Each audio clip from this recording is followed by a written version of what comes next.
Bien, vamos a comenzar con una obra que habla de un bordado. Esta obra de las hilanderas la conoce todo el mundo. O sea, no me va a decir nadie que no conoce esta obra. Esta obra es conocidísima. A lo mejor la gente no sabe que efectivamente Velázquez la pintó así, luego le añadieron un trocito por arriba porque quedaba mejor, porque la pared no quedaba muy bien, vamos a añadirle un poco. Bueno, esta es la obra de Velázquez. Y esta es la historia de un bordado. Es, mejor dicho, la historia de la competición de un bordado. En el fondo del cuadro lo que vemos es exactamente un panel bordado. Es la fábula de Aracne, que es el nombre original, o las hilanderas. Al final fue quedando lo de las hilanderas porque lo de atrás no dejaba de ser un decorado, pero resulta que es el germen de la historia, ¿no? Palas, Atenea y Aracne compiten, porque a Aracne se le ocurrió decir que ella bordaba muy bien y que Atenea pues no era para tanto, ¿no? ¿Dónde vas a parar? Que no tal. Bueno, pues al final la diosa retó a Aracne a hacer un bordado y a ver quién lo hacía mejor, ¿no? Y Aracne, pues como era realmente muy buena, pues tuvo el atrevimiento de bordar, de no pintar, de bordar al padre de Atenea en la escena del rapto de Europa, es decir, al padre de Atenea, Zeus, haciendo de las suyas, disfrazado de buey para raptar Europa. Entonces, claro, la ira de Aracne no tuvo fin y, perdón, la ira de Atenea no tuvo fin y la convirtió en una araña. En fin, así podía seguir bordando, podía seguir haciendo hilo y bordando. Ese es realmente el espíritu del cuadro. La parte de delante, según la teoría que se consulte, puede ser una transfiguración de la propia Atenea a la izquierda, la propia Aracne a la derecha, más joven sin que se le vea la cara. Bueno, en cualquier caso, es una obra que sigue siendo misteriosa a día de hoy y sigue siendo la obra de un bordado. Bueno, podríamos citar a Penélope, pero Penélope realmente no bordaba, Penélope tejía. ¿Cuál es la diferencia? Bueno, grosso modo, el tejido es la base del bordado. El tejido es la tela. Y lo que Penélope hacía era la tela. Entonces, el bordado sería la segunda operación encima de esa tela.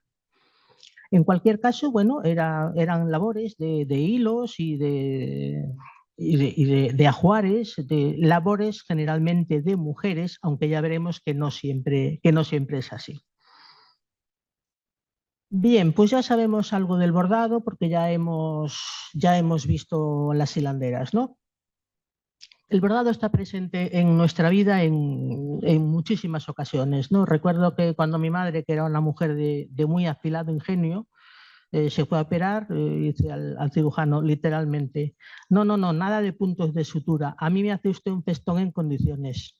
Y dice, claro, efectivamente, ahí está también el bordado. Yo para qué me cosa usted de cualquier manera, no, un festón. Vamos a hablar ya en tal. Bueno, vamos a ver la definición de bordado. ¿Qué es realmente un bordado? ¿De dónde viene? Porque como sabemos, las palabras tienen vida propia, tienen una razón de ser y derivan de alguna parte, ¿no? Bien, pues vamos a ver lo que nos dice la Real Academia Española, que limpia, fija y da esplendor, y además es muy útil para estas cosas. Pues la RAE dice que bordar es adornar con bordaduras una tela u otra materia. Esto es importante. Es reproducir con bordaduras una figura, es decir, es figurativo. Es ejecutar algo con arte y primor, eso ya en sentido figurado. Tiene sinónimos discutibles como labrar, recamar, adornar. Y bueno, teóricamente viene del alemán Brusan, que quiere decir borde. Entonces, según algunas teorías, el bordado nació ornamentando los bordes, ¿no? Es posible. O es posible que haya sido así en algún sitio, en otro no. Bueno, hay muchísimas expresiones del bordado a lo largo de la historia. Y en cuanto a esa acepción de adornar con bordaduras una tela u otra materia, pues tenemos, por ejemplo, esta idea de las aplicaciones en la manga de una indumentaria de alguien principal. Se dice que podría ser lo que los romanos denominaban opus consutum, es decir, con adornos consutum podría ser. También cuando adornamos una tela u otra materia con bordados, con hilos, podemos hacer diversos tipos de puntos, ¿no? Entonces, en teoría también, este opus plumarium sería una derivación de la primera idea de bordar plumas, de bordar esa forma de la pluma, que además queda muy elegante, queda muy distinguida, especialmente para hacer iniciales, que era una de las habituales labores de bordado, ¿no? Y entonces correspondería pues, a lo que sería el punto satinado, el punto matizado, el punto de realce, y en realidad tiene su réplica en la historia del arte en cierto tipo de ornamentos que son prácticamente iguales, ¿eh? El opus fulminatum podía corresponderse al punto de cruz. Aquí vemos unos ejemplos de los siglos XVIII y XIX para que veamos que lo del punto de cruz no es un invento de la revista Labores del Hogar, es decir, ya existía antes. Teóricamente el punto de cruz, que es un punto con hilos contados, era muy útil para que las niñas díscolas estuvieran trabajando y contaran hilos, no requiere una pericia ni una motricidad fina tan grande como otras obras de más envergadura. El punto de cruz es asumible y ya decimos es muy antiguo, ¿no? Y luego tenemos aquí a la obra de las obras del bordado, que es el opus anglicanum, que es el punto inglés, punto lanzado con hilos de oro, seda, generalmente sobre terciopelo. Se solía hacer con hebra de un cabo y era medieval. Bueno, esto es la riqueza de las riquezas. Por supuesto, el terciopelo podía ser de seda, los hilos también de seda, y luego hilos metálicos, hilos de oro, plata. Forma parte del corpus de obras más valiosas, todavía se trafica con este tipo de piezas, muchas de ellas son indumentarias religiosas y se subastan en algunas de las grandes casas de subastas de Europa, como es este caso, por ejemplo. Aquí vemos un ejemplo de Opus Anglicanum del siglo XIV, que ha sido subastado en Sotheby's hace 2 o 3 años. Bien, si reproducimos con bordaduras una figura, tenemos también ese opus anglicanum porque estamos todavía con la idea de la seda, la idea del lujo, del bordado de los poderosos o de los religiosos. Sería un ejemplo de cómo puede ser a la vez figurativo, rico, especial e incluso un voto, ¿por qué no? Y si ejecutamos algo con arte y primor, pues podemos ver la equivalencia con esta suerte de competición de Ateneas y Aracnes que tuvo lugar en el siglo XIX, ¿no? Era muy frecuente que a las mujeres se les exigiera una determinada pericia a la hora de bordar, porque además, como recordaremos, los ajuares de la ropa doméstica, pues en teoría los llevaba la novia. Ahora ya eso no existe porque desde que está IKEA pues nos hemos librado de planchar, pero hasta hace no demasiado tiempo de alguna manera se competía con la calidad y con el grado de perfección de estas obras, ¿no?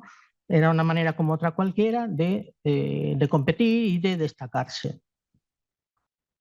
Como sinónimos del bordado podemos hablar de labrar, de recamar y de adornar. En este caso, bueno, vemos una pintura de Giuseppe Gambarini de los siglos XVII o XVIII, a caballo entre uno y otro, y vemos una escena que quiere ser costumbrista, y por eso nos muestra una escena en la que realmente aparecen aparejos de bordado y la gente está dedicándose a lo que pueden ser tareas cotidianas, ¿no? Entonces, esta pintura nos está explicando muchas cosas, porque hay personas que hacen encajes y personas que hacen bordados. Es una labor colectiva, es una labor gregaria, es una labor que tiene convocatoria, ¿no? Nos da muchas pistas esta pintura. Y en cuanto al origen de la palabra, si es que es borde, pues sí, puede ser el borde como el festón, puede ser de la idea primera de rematar las telas en los bordes, que también podemos ver en esta portada tan sumamente trabajada a la derecha, que también se llama festón. Bien, lo primero que tenemos que hacer siempre a la hora de intentar comprender en su totalidad cualquier fenómeno, en este caso el fenómeno del bordado, es ponerlos en la época, ¿no? Como decíamos antes, si a la gente antes la enviaban con 8 o 9 años a bordar, pues la rabia que nos puede quedar contenida por el recuerdo de aquella terrible injusticia, pues puede perdurar a día de hoy, ¿no? Pero bueno, la época era así, no es peor estar bordando seguramente que estar compulsivamente mirando una pantalla. Quiero decir que, bueno, todo el mundo tiene algunos recuerdos terribles de la infancia y en el caso del bordado por lo menos sacas algo en limpio. Entonces tenemos que intentar ver el bordado como hijo de su época en cada uno de los casos, ¿no?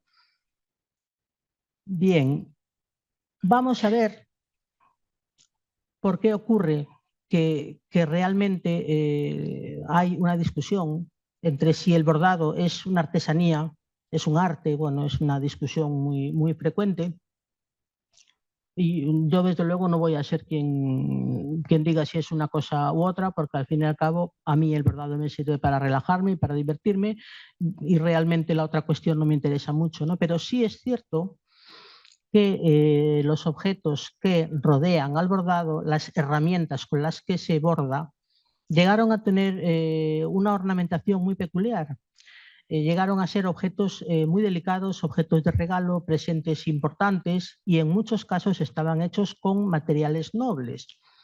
Aquí vemos, por ejemplo, un kit de bordado de 1870. Esto está hecho con un criterio que va mucho más allá de la funcionalidad. También es cierto que en aquella época sí se miraba el ornamento, ¿no? Pero es que es casi puramente ornamental. Lo que es el estuche es una pieza ornamental en sí misma, ¿no? Metal, terciopelo, y luego pues finamente labradas las agujas, que en realidad es una aguja de pasar tintas, un dedal y unas tijeritas de bordar, que son las que son tan pequeñitas, ¿no?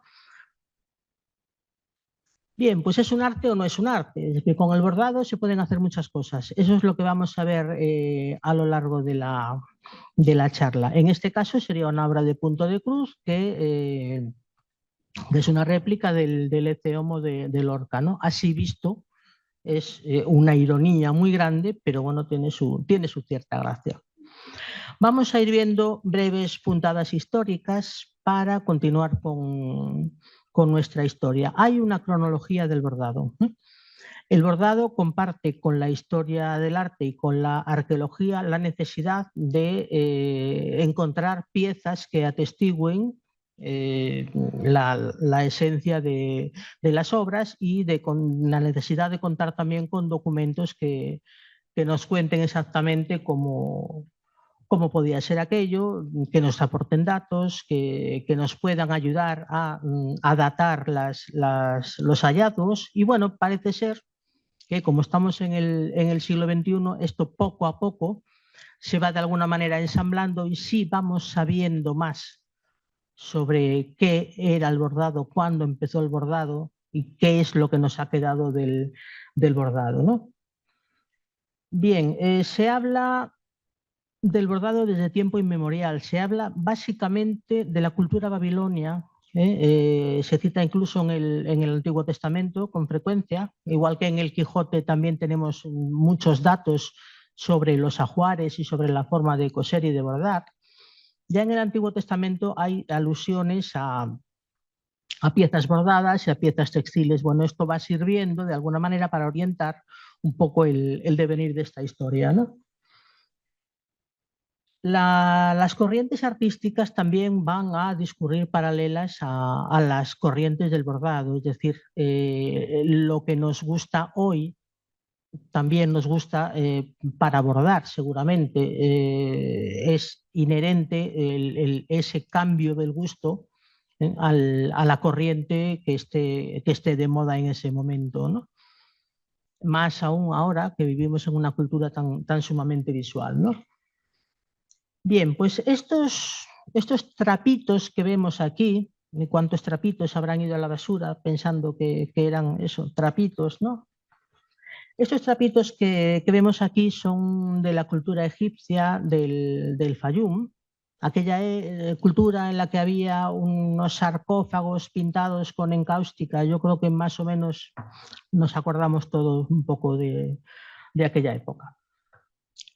Son de hace 1500 años antes de Cristo, y se conservan en el Museo Victoria and Albert. El hecho de que se conserven en un museo es importante porque a la hora de discutir si es arte o no, y estamos delante de piezas que están catalogadas y musealizadas, ya tenemos más datos para decir que efectivamente esto es una obra de arte que está catalogada, está musealizada, está custodiada, está estudiada, en fin, todas esas cosas, ¿no? Pero se habla ya de bordados en la tumba de Tutankamón, es decir, aquel ajuar maravilloso que apareció íntegro, pues nos ha dado muchísimas pistas sobre cómo se trabajaba, cómo se vivía, de qué se disponía sobre todo en aquel tiempo, ¿no?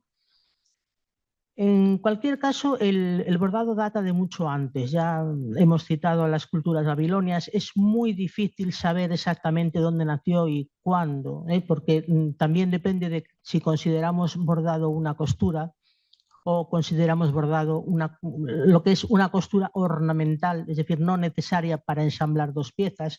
Según lo que consideremos bordado, sabremos, según los objetos aparecidos y catalogados y musealizados, qué es exactamente bordado y cuál es el más antiguo, ¿no? De hecho, se cita que Plinio había manifestado que el telar egipcio había vencido a la aguja babilonia. Bueno, pues esto está escrito, esto ya es un dato, ¿no? Y bueno, el Antiguo Testamento, como decíamos, habla de comercio de hilos y de bordados, ¿no? Como piezas lujosas. Bien, esto en cuanto a la antigüedad, habría bastante que buscar porque todavía no está todo demasiado claro. Pero ya si entramos en la Edad Media podemos empezar a encontrar cosas muchísimo más interesantes. Podemos encontrar también muchas imágenes dibujadas que nos dan a entender cómo era la indumentaria necesariamente bordada, y entonces estaríamos ya en una época que nos da más pistas, ¿no? Si bien es cierto que la civilización bizantina ocupó el primer lugar en la historia de lo que entendemos como bordado moderno, hay otras muchas permeabilidades a partir de entonces, ¿no?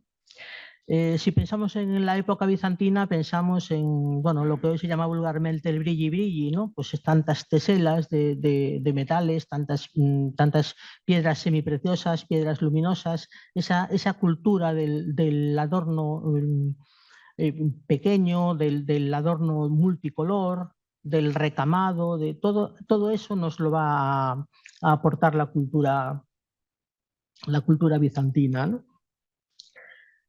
De todas formas, la historia siguió avanzando, llegó la Edad Media, llegaron las cruzadas. Con las cruzadas empezamos a intercambiar cosas, empezaron a llegar más modas. O sea, la comunicación, como de costumbre, es vital para todas estas cosas. Y al final pues se llegó a la conclusión de que había muchos bordados de la Edad Media que tenían influencias bizantinas, orientales y persas. Lo cual, bueno, pues es fantástico porque todo lo que sea enriquecer está siempre muy bien, ¿no?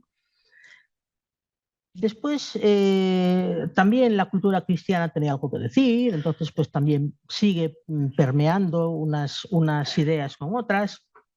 Y en el siglo XIII, a raíz precisamente de estos intercambios de las cruzadas, empezamos a ver que se empiezan a bordar los escudos, los motivos de caballería, que eran muy vistosos y además interesaba distinguirse, interesaba destacar, interesaba el ornamento. Entonces esto también fue una enorme aportación, ¿no? Entonces luego la gente está pues como Atenea y Aracne, ¿no? Compitiendo a ver quién tiene mejores bordadores, quién tiene mejores piezas, quién ha metido más oro en esta pieza. Todo eso es parte de la vida de la sociedad, de la lucha por el poder y de la ostentación social.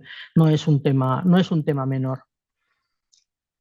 En la Edad Media se sabe que ya había diferentes tipos de puntos. Como es lógico, cuantos más tipos de adornos quieras hacer, cuanto más fino sea el bordado, cuanto más te interese que la definición del bordado sea clara, más puntos tienes que manejar. Entonces empezamos ya a habilitar muchos tipos de puntos para hacer los bordados. Se habla incluso de que ya eran conocidos y muy utilizados el punto de cadeneta, el punto pasado, el punto lineal, es decir, ya existían esos puntos, se sabe que los había y que se utilizaban. Después, por supuesto, se multiplicaron enormemente, pero había ya unos puntos básicos, ¿no? En el siglo XIV tenemos un aluvión de sedas también. La seda es uno de los materiales más golosos de la historia de la humanidad, ¿no? Obviamente, bueno, ya la propia ruta de la seda y su historia nos están dando muchas pistas, ¿no? Pero la seda tiene, al margen de su finura, su brillo y todas esas características tan excelentes y tan nobles, la seda admite muy bien los colores.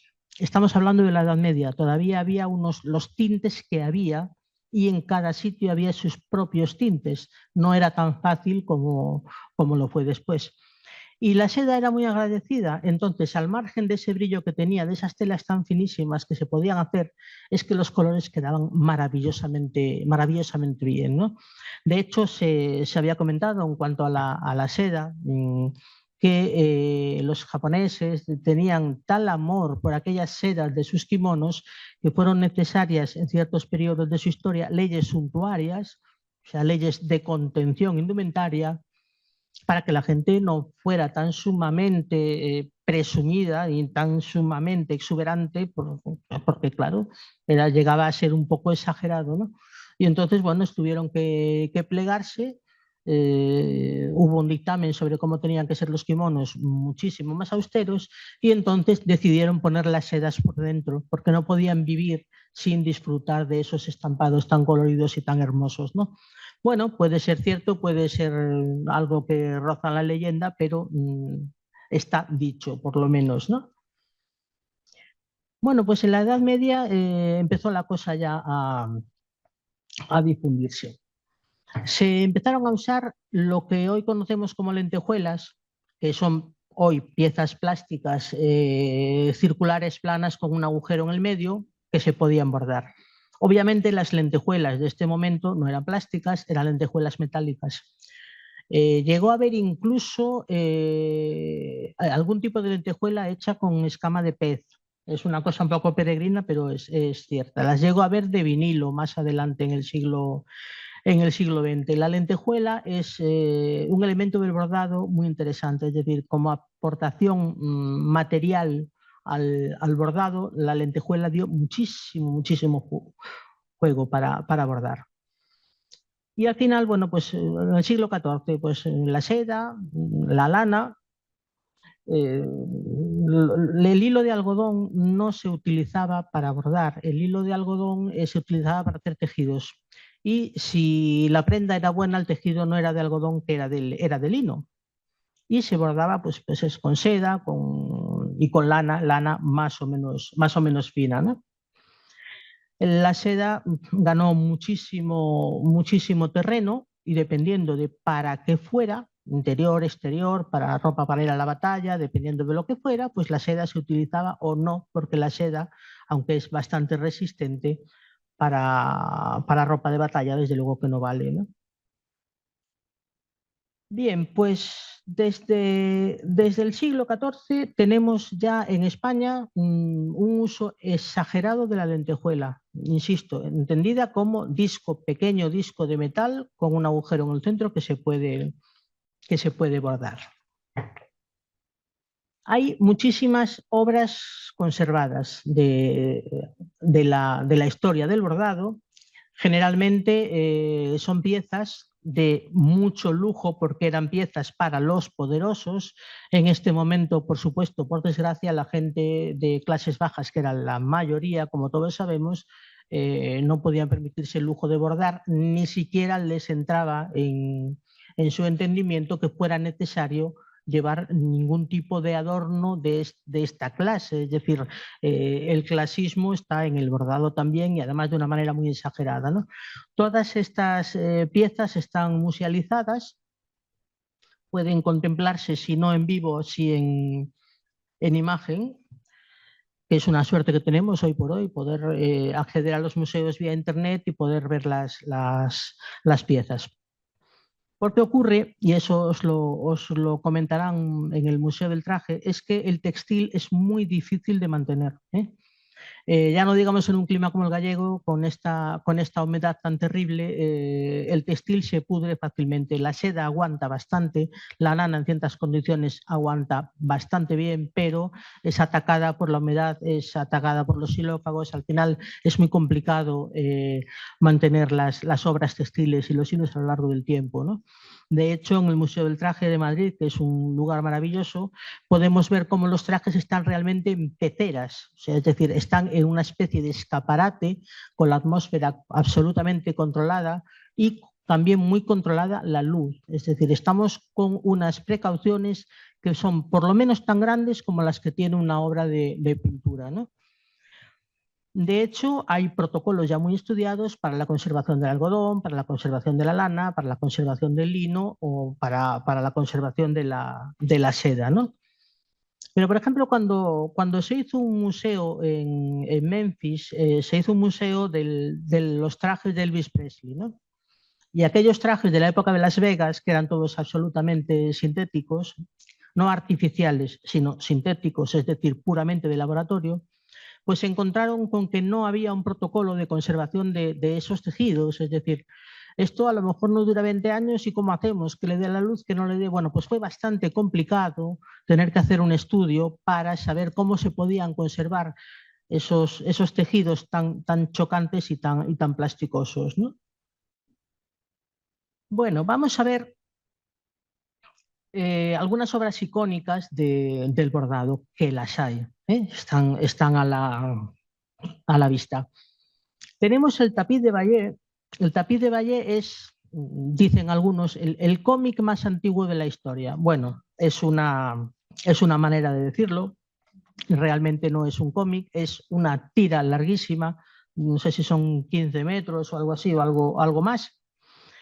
Está expuesta y es también conocido, del siglo XI, también conocido como el tapiz de la reina Matilde. Realmente no está nada claro la autoría de este tapiz, ¿no? Se realizó con dos técnicas básicamente y bueno, es como la lectura en horizontal de un libro de aventuras, ¿no? Por eso hablan de esa idea de cómic, esa idea de narrativa gráfica, ¿no? Los franceses dicen que fue creado por la reina Matilde, la mujer de Guillermo el Conquistador. Puede ser, pero tampoco hay manera de comprobarlo, y que había trabajado con sus sirvientas, ¿no? En fin, es posible, también es más que posible que esta obra no la haya realizado una sola mano, ¿no? En teoría era un ornamento para la Catedral de Bayeux y bueno, está expuesta y podemos ver exactamente cómo es.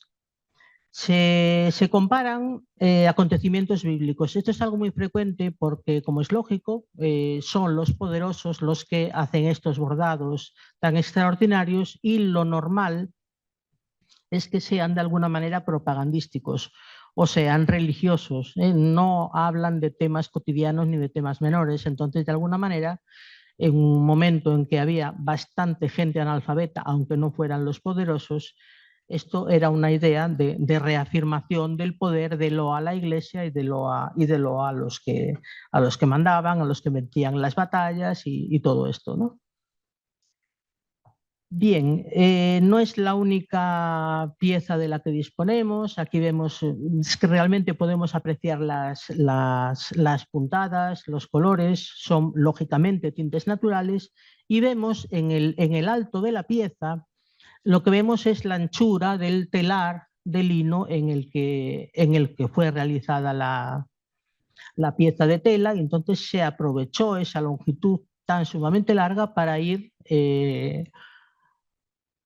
plasmando gráficamente con bordado todas las escenas que interesaba reproducir.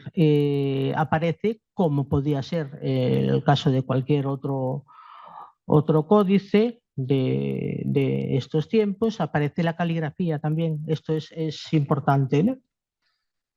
Tenemos otra pieza muy conocida, la tenemos en España, en la Catedral de Girona, que es el tapiz de la creación. El tapiz de la creación es también, bueno, es del siglo XI, es una pieza románica, es también una muestra gráfica de pasajes de la Biblia, ¿no? Y es curioso, ahora que vemos esto, es curioso cómo la manera de dibujar de la época, en este caso, por supuesto, en los códices y pergaminos, la manera de dibujar el motivo, el canon, es muy similar a la manera de bordar, ¿eh? Es decir, las normas canónicas de plasmación gráfica son casi exactamente las mismas. Entonces podemos entender que esto estaría casi hecho exactamente igual en un pergamino que en un tapiz, pero el tapiz es un elemento de lujo, es un elemento portátil y es un elemento caro. Entonces, por eso no se hizo un pergamino, una serie de pergaminos, sino que se hizo en un tapiz, ¿no? Bueno, aquí vemos un esquema de cómo podría estar dividido el contenido de las imágenes del tapiz. Es un tapiz simétrico, tiene una figura central, que es un pantocrator, que es curioso, un pantocrator bordado, pues sí, aquí tenemos un pantocrator bordado, y este tapiz comparte esta idea gráfica con otras muchas obras de la época. Eso es una cosa curiosísima, pero bueno, en este caso, pues eso es un tapiz.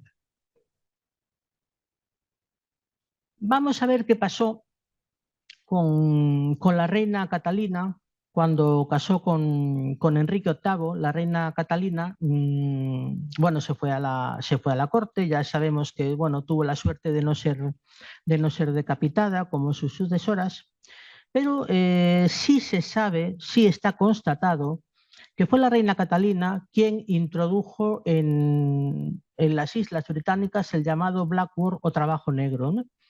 Este trabajo negro consiste en un bordado a hilos contados con diferentes motivos, como vemos aquí en el centro de la imagen, consiste en un bordado sobre lino blanco. Entonces, ella, que era una reina, una mujer principal entre las principales, se sabe que bordaba. Es una cosa curiosa, nadie se imagina a una reina ahora bordando. Bueno, sí borda Margarita de Dinamarca, por ejemplo, pero no lo cuenta, ¿no? Lo que ocurre es que en el caso de Catalina esto acabó siendo una moda verdaderamente furiosa y eso hay que agradecerle a ella, la pobre. Pues bordaba este tipo de trabajo con hilo negro sobre lino blanco y se bordaban las camisas. Entonces se puso muy de moda el que las camisas empezaran a asomar por debajo de los pesados ropajes que generalmente eran terciopelos, cretonas, telas muy gruesas, voluminosas y desde luego poco elásticas. Bueno, pues aparecía ese detalle de las mangas, por ejemplo, con un bordado determinado, que en muchas ocasiones lo discurría la propia persona que lo hacía, y entonces tenemos ya un montón de pinturas que son testigos de cómo ese bordado de trabajo negro llegó a ser una auténtica fiebre en el Reino Unido, ¿no? No solo para mujeres, también para hombres. Ahí tenemos a la izquierda, arriba, al rey Enrique VIII con una camisa totalmente bordada con este trabajo negro. Y vemos cómo cada una de ellas era distinta. Lógicamente, lo que permite el bordado en estas épocas en las que ni de lejos había industrialización era la personalización y la ornamentación personal y exclusiva. Eso era muy importante cuando la gente competía continuamente por ser el mejor ataviado, el mejor ornamentado, el que tenía más bordadoras a su disposición, ¿no?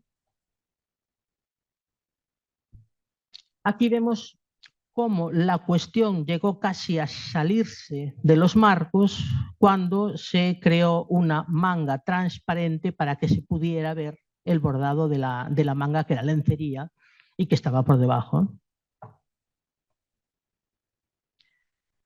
De la época de la reina Catalina en adelante tenemos muchas obras de blackwork, y en este caso tenemos una prenda curiosísima que es la cofia. La cofia ahora pues nos parece algo totalmente demencial, de bueno, ¿cómo va a ir la gente con una capota por la calle? Bueno, pues que en esta época había muchas capotas. Hay que entender que era una época en que la idea de vestido era totalmente distinta. La idea de adornarse era totalmente distinta y la sociedad estaba muy estamentada precisamente con este tipo de indumentarias, con los adornos. Quien más tenía, más se adornaba y de más disponía, ¿no? Bueno, pues tenemos esta muestra excelente de blackwork que se encuentra en el Museo Victoria y Alberto, que tiene en cantidad ingente de piezas interesantísimas de bordado y de textil, y que fue una moda también furiosa en la Inglaterra del 16 y 17. Fue una moda que duró muchísimo tiempo y se sabe además que fue una importación nuestra, fue el legado de la reina Catalina. Los motivos, como vemos, pues son flores, son hojas, y luego dentro de esa flor y de esa hoja cada uno va haciendo motivos geométricos que pueden recordar incluso las influencias árabes, dicen que podía ser, de esas ideas pues más o menos geométricas y no figurativas, pero le poníamos la flor, ¿no? Este ejemplo de cofia que se muestra es del siglo XVI. Aquí la veríamos ya montada. Seguro que hemos visto muchas películas con las actrices ataviadas con este tipo de capota, ¿no? Copia, capota. Bien, aquí vemos cómo el blackwork pasó de la prenda interior a la prenda exterior. Le sacaron un partido bárbaro. Para una cosa que le llevamos, la verdad es que le dieron bastante salida. Y aquí vemos un ejemplo de cómo este blackwork se puede hacer hoy en día. Es decir, al final, este trabajo en negro tiene mucho que ver con una valoración tonal hecha a lápiz. Es decir, es un tramado, es crear unas tramas unas sobre otras y hacer una valoración tonal, ¿no? Al final tiene relación con muchas disciplinas. Bien, vamos a ver una pieza que fue la pesadilla de muchas mujeres durante siglos.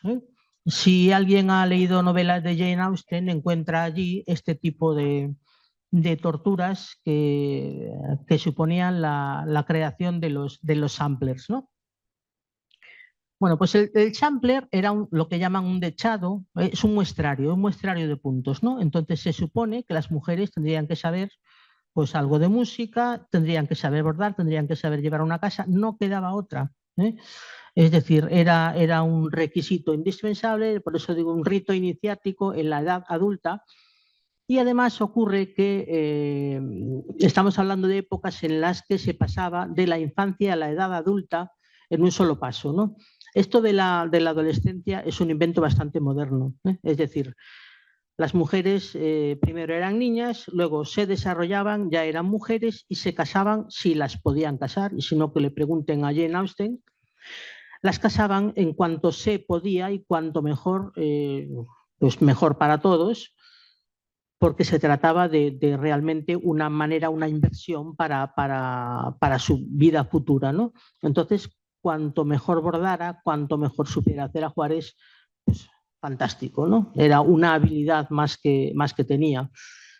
Bien, pues vemos a la izquierda, vemos lo que es un dechado, que no deja de ser un ejemplo de puntos, pero como queremos todavía ornamentar más la cosa, pues le damos un aire mucho más regio y mucho más artístico si además le introducimos texto, si además ponemos de quién es y si además lo hacemos simétrico y ornamental, ¿no? Ahí tenemos, bueno, pájaros, mariposas, una cesta con flores, conchas, un poco de todo. Casi siempre sobre hilo de lino. Y este es un dechado del siglo XIX ya con formato de libro. Pero se supone que esto es todo lo que una persona tendría que saber hacer antes de acceder al matrimonio, ¿no? Este dechado es de 1815, de la Escuela Castellana, es al estilo castellano, y está en el Museo del Traje de Madrid, ¿no? Al final se utilizaban incluso como adorno, ¿no? Cuando eran ornamentales se podían adornar, ¿no? Este es de una colección particular de 1819. Hay coleccionistas importantísimos de dechados, son piezas muy cotizadas. Aunque nos parezca mentira que alguien coleccione bordados, pues ocurre que sí, que hay gente que colecciona bordados, ¿no? Bien, con la edad moderna, cuando pasamos ya de la Edad Media y estamos ya a las puertas de la Edad Moderna, mejora todo, mejora las comunicaciones, se accede a una mayor cantidad de hilos, se accede a otras modas y empezamos a tener más noticias de todo lo que pasa, ¿no? Por ejemplo, en este caso tenemos una imagen del siglo XVIII en la que Mary Knowles se autorretrata bordando en seda, a su vez, el retrato de Jorge III, ¿no? Esta obra está en la Fundación Real y ahora es propiedad del rey Carlos III, ¿no? Bueno, pues nos da también una idea de que en aquel entonces pues uno bordaba retratos, porque no, hay quien decía que no era peor que la pintura, ¿no? Se podía retratar con un bordado. Y luego, hablando de mujeres de armas tomar, pues aquí tenemos a la Pompadour. La Pompadour está en su gabinete haciendo un bordado. Y así es como ella decide ser pintada, así es una de las imágenes con las que ella decide pasar a la historia, bordando. Por supuesto, el bastidor es un bastidor bastante historiado, pero ella quiere transmitir esa imagen de femineidad y de laboriosidad, que es una idea muy interesante. Esta obra es de 1760 y está en la National Gallery. Otro de los aspectos más interesantes del bordado es el hecho de que se utiliza con mucha frecuencia, todavía hoy, para cuestiones religiosas.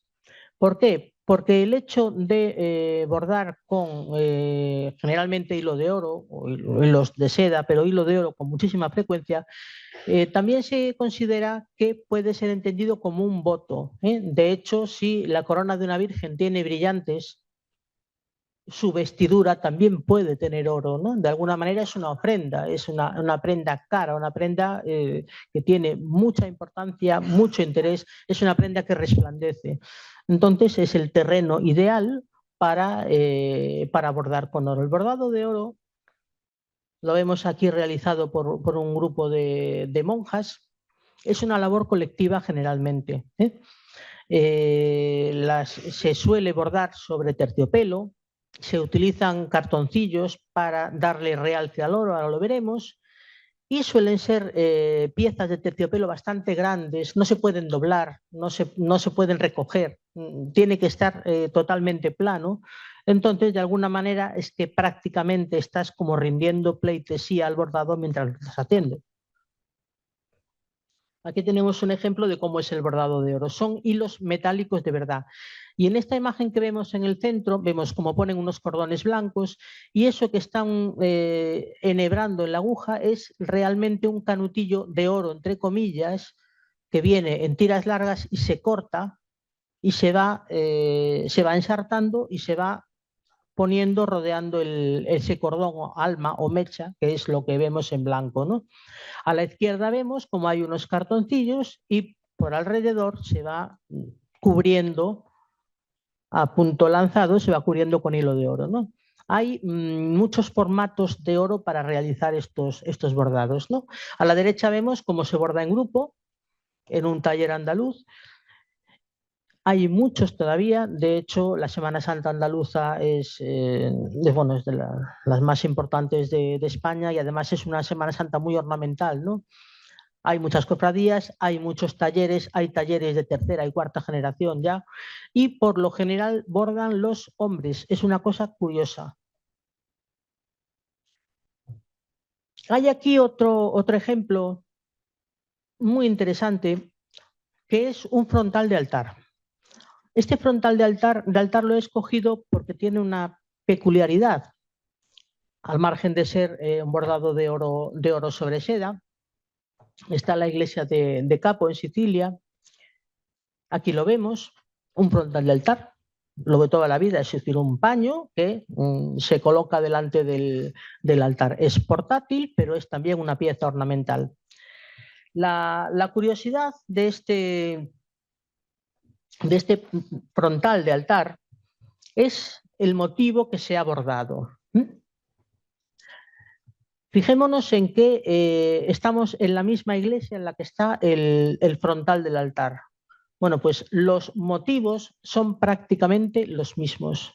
Es decir, personas que han bordado este frontal de altar han seguido exactamente el mismo patrón estilístico floral que encontramos en esa taracea de piedras duras que tenemos en las paredes de la iglesia.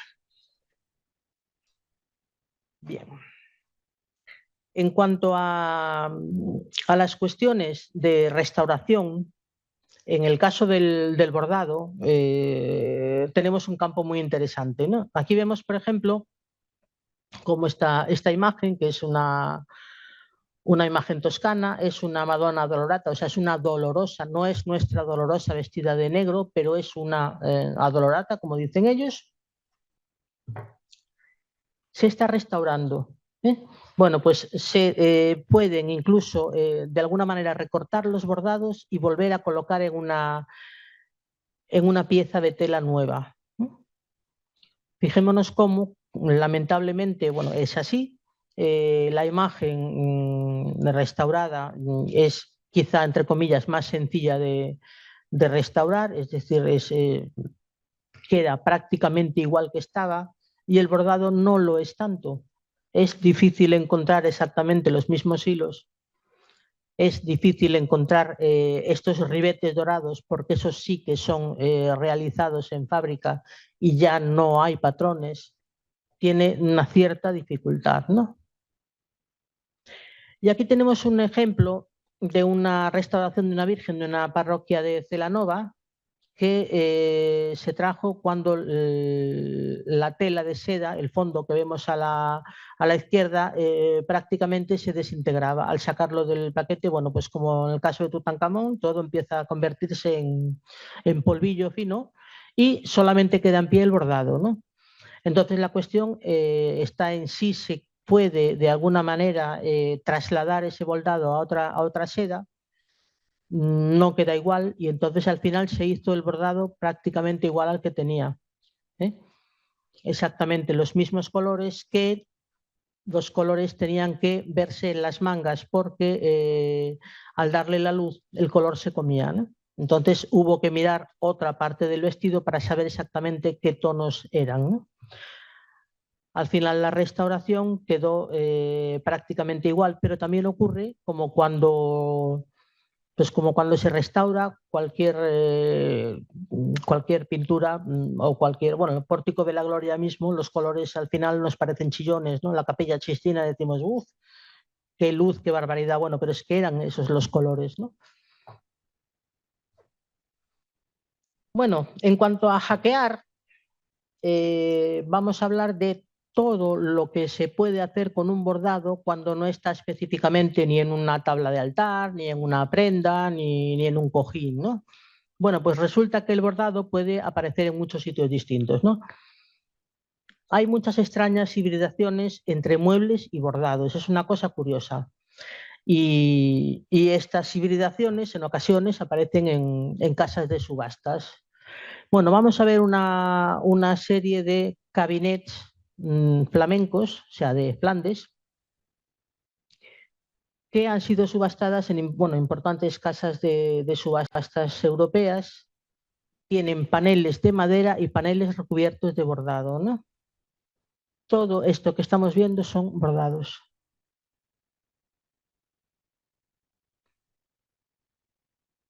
Eso da idea del prestigio que podía tener un bordado del prestigio que podía tener un bordador y del prestigio que tenía el mueble, por supuesto. Hay otros usos del bordado que nos resultan bastante extraños, ¿no? Por ejemplo, hoy no se nos ocurriría qué podía ser esto. Bueno, pues es una suerte de cartulina labrada con golpe seco y luego tiene pues unos bordados con una frase más o menos romántica, ¿no? Pensamientos amorosos. Bueno, pues resulta que esto estuvo muy de moda en la Primera Guerra Mundial entre las mujeres belgas y francesas que enviaban a los soldados del frente estas cartas como para darles ánimo, ¿no? Bueno, pues esto era así, nos puede parecer un poco chocante, pero efectivamente esto era así. Hay otra costumbre de bordar que cada vez se ve menos o cada vez queda relegada a menos parte de la población, que es la de bordar las camisas y los pañuelos. Bueno, ¿por qué? Pues porque ya cada vez menos gente lleva camisas, pero hubo un tiempo en que quien quería ser alguien, en cuanto al género masculino, queremos decir, quien quería ser alguien tenía que llevar las iniciales bordadas, ¿no? No hay nada más personal que una inicial bordada en la camisa, ¿no? Aquí vemos a la izquierda en los lugares de la camisa en los que se podía bordar la inicial, que bueno, en la pechera a la izquierda en 3 lugares y luego en el puño. Los pañuelos bordados, ahora ya, a ver, ya usamos pañuelos de papel, ya a nadie se le ocurre, pero sin embargo siguen siendo un regalo muy apetecible, un regalo muy delicado, un regalo bonito. Mucha gente tiene bordados con las iniciales de sus padres o abuelos. Era un regalo muy delicado y muy personal. Era una forma de hacer, bueno, como decimos aquí, un ex libris textil, ¿no? Es decir, esta es mi prenda, esto se ha bordado exclusivamente para mí. Casi de todo lo que hemos visto es quizá la última conducta bordadora que podemos tener hoy en día, ¿no? Hay otros bordados de otros lugares, como en este caso de otro continente, son bordados orientales, otras costumbres de bordar. En este caso sería los bordados que atañen a las técnicas del sashiko y del boro. Teóricamente, los japoneses tenían una idea, esto entendido en gente que viva de una manera convencional, tenían una idea de no tirar las prendas, estos kimonos de faena se remendaban, se ponía otra tela y una tela sujetaba la anterior y así se podía darle un poco más de vida, ¿no? Sería lo que vemos a la derecha, estas telas, esos algodones teñidos con índigo, ese azul tan peculiar. Bueno, pues sería una técnica de boro que consiste en pegar las telas, pespuntearlas y hacer que la tela sea más resistente, que viene siendo algo parecido a lo que hacemos con los pantalones vaqueros ahora, pero nos dura mucho menos, ¿no? Y en el centro vemos cómo un pantalón vaquero ha sido parcheado con tela y bordado con la técnica del sashiko. El sashiko es muy parecido a lo que vimos antes como el black work, pero se realiza por lo general con hilo de color contrastante, preferentemente blanco o amarillo, ¿no? Bueno, pues esta es una técnica japonesa 100%. Y en teoría se usa y en teoría es una manera de hacer que la ropa se pueda reciclar. Se sigue vendiendo esto. Hay quien lo hace pues, de una manera más snob, se lo hace, desgasta la tela y se hace un boro y luego un bordado de sashiko, ¿no? Y hay un artesano de Londres, Bai Walid, que es de ascendencia india, que se dedicó a recuperar tejidos victorianos auténticos comprados en subastas y en mercadillos y a volverlos a la vida, entre comillas, precisamente con esta técnica del sashiko, ¿no? Son prendas carísimas, tenemos que acostumbrar un poco el ojo a estas ideas, porque bueno, los cojines que vemos ahí, pues parecen cojines que los ha planchado el gato, ¿no? Pero realmente son tejidos valiosísimos y él los guatea, los borda, los pespuntea y los vende en su maravillosa boutique de Londres, ¿no? Bien, ¿dónde está la frontera entre un bordado convencional y un bordado moderno, un bordado entendido como bordado de la época de hoy en día, que rompe con toda esa idea antigua de la obligación de bordar o de bordar para remendar? Bueno, pues este punto de inflexión está en este libro de Rosika Parker del año 84, que son el libro de la puntada subversiva, ¿no? En el año 84, Rosika Parker escribió un libro explicando cómo el bordado, además de servir para trabajar las telas, servía como elemento aglutinante de la relación de unas mujeres con otras, de la sororidad femenina, y podía ser utilizado incluso como un arma de poder para el feminismo, ¿no? Es decir, en lugar de tirar con todo aquello que teóricamente nos tiranizaba, vamos a darle otro uso, le damos la vuelta y podemos utilizarlo como arma de guerra y como arte, ¿por qué no? Como arte subversivo, ¿no? Entonces, a partir de aquí, vamos a empezar a fijarnos en la obra de artistas como Louise Bourgeois y Tracey Emin, que también tuvieron esta misma idea, ¿no? Como bordado de resistencia, tenemos una serie de obras subversivas, como pueden ser, por ejemplo, este libro del alfabeto de Pemi. El libro del alfabeto de Pemi, lo vemos aquí mejor, se realizó en un campo de confinamiento de Japón y se hizo precisamente porque prácticamente no les dejaban tener libros, ¿no? Entonces, como manera de burlar a la autoridad y de mantener la tradición de leer, pues se llegó a hacer este tipo de cosa, todo con el bordado, transmitido de unas personas a otras.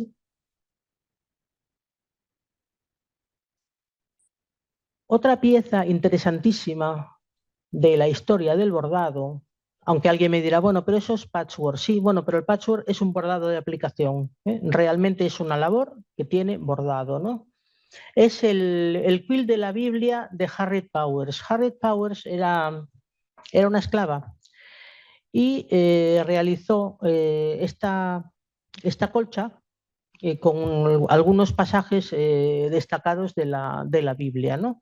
Entonces, bueno, pues esta colcha acabó en un museo porque se llegó a hacer famosísima en su tiempo y al final pues quedó como manifestación del canto, del lamento, de la religiosidad de las personas más favorecidas entre la población negra, ¿no? O sea, realmente es una obra subversiva, porque incluso había quien decía que hacía una mujer negra poniendo sus manos sobre la Biblia, ¿no? En el caso de Louise Bourgeois, es una grandísima artista, es una artista tan completa como pueda ser cualquier artista masculino o más, dicho con mucha contención, ¿no? Louise Bourgeois utilizó el bordado en su consigna del arte del trauma, ¿no? ¿Por qué? Pues porque ella recordaba los bordados como parte de su niñez y asociaba los bordados a determinados sufrimientos de su niñez. Entonces, de alguna manera, quiso exorcizarlos, volviendo a repetirlos en un registro totalmente distinto y convirtiéndolos en obra de arte.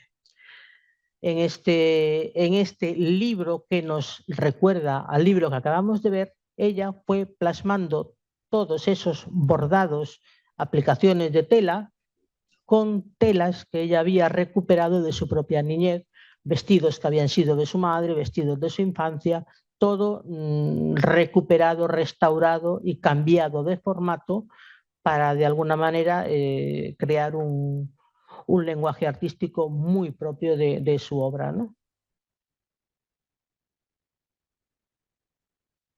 Tracey Emin, otra de las grandes artistas que aparecen en las puntadas subversivas, también utilizó el bordado y también utilizó las colchas. Al final es como si el eco de esa colcha de la Biblia pues fuera resonando en otras muchas artistas multirraciales en el siglo XX y utilizaran este arte para expresarse. Y lo consiguieron. Curiosamente lo consiguieron.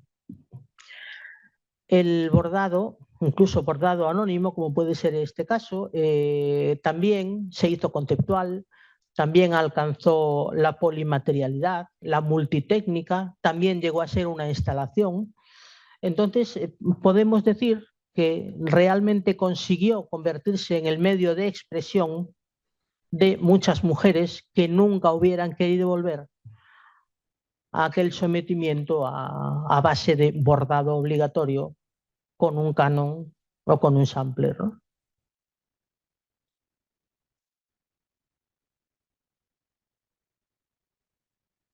Es increíble la cantidad de manifestaciones artísticas y plásticas que podemos ver hoy en día precisamente a través de este lenguaje del bordado, ¿no?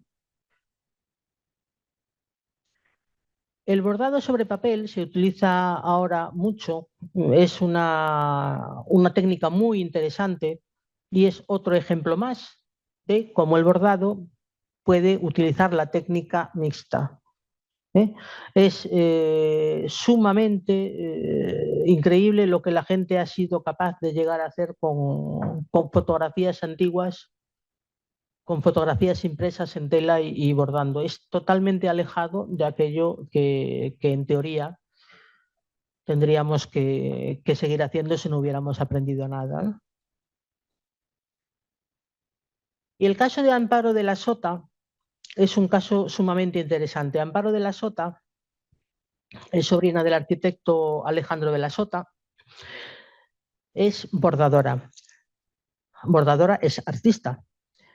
Está, claro, inmersa en una familia de grandísimos artistas. Bueno, su tío era uno de los grandes arquitectos del brutalismo español, su padre era pintor, colaboraban entre ellos y bueno, ella de alguna manera se empapó de todo aquello y tenía un patrimonio textil importante en su casa porque su abuela tenía muchísimas piezas de lino. Entonces, de alguna manera, ella fue uniendo todas esas ideas de expresión artística que tenía y todas aquellas piezas que no quería tirar, que no quería reconvertir en más ajuares, y entonces sacó aquellas piezas del anonimato a través de la transformación por medio del bordado. Siempre dice que ella vio la luz después de una exposición de Calder y que eso le dio idea de cómo podía expresarse a partir de ese momento, ¿no? Amparo de la Sota expuso aquí en la Galería Vilaseco hace, pues no sé, debe hacer como un año o así, fue una exposición interesantísima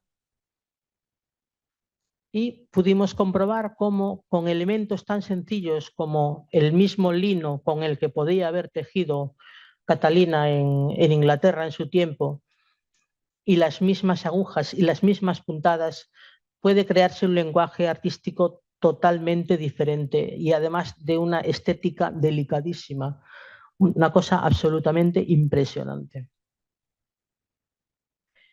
Entonces, al final, la conclusión que sacamos es que si bien al principio el bordado podía ser un elemento de sometimiento, bueno, la creación de los ajuares, de sometimiento a la familia, de ornamentación de los que mandaban en casa, pues al final pudo convertirse a través de mentes más claras y de épocas más libres y más ilustradas, pudo convertirse en una herramienta de expresión sumamente interesante. Nos queda muchísimo, muchísimo por ver todavía en cuanto a lo que el bordado puede aportar a la vida de las personas. Y además de ser un arte propio de los artistas, es también una actividad muy propia de la sororidad femenina y de terapias alternativas que buscan el que la gente socialice se relaje y cree obras que puedan ser interesantes, aunque no lleguen al nivel de las obras de arte, ¿no? Entonces, por esa razón, quizá hoy por hoy se están dando muchísimos círculos de mujeres bordadoras que toman un café, bordan y en lugar de bordar aquellos samplers obligados, simplemente expresan lo que quieren expresar, se quejan, escriben con la aguja, pueden incluso plasmar citas literarias, pueden de alguna manera exorcizar todos sus demonios a través del bordado, ¿no? Entonces, por eso decimos que la aguja pincha pero no muerde y que a lo mejor no es tan mala idea ponerse a bordar, ¿no? Bueno, pues muchísimas gracias. Aquí acaba la perorata del bordado, pero insisto, siempre lo digo, insisto en que se puede averiguar mucho más, se puede buscar mucho más a través de la red y, por supuesto, si hay alguna muestra de bordados en alguna parte, no dejéis de ir a verla porque puede ser muy, muy interesante. Muchas gracias.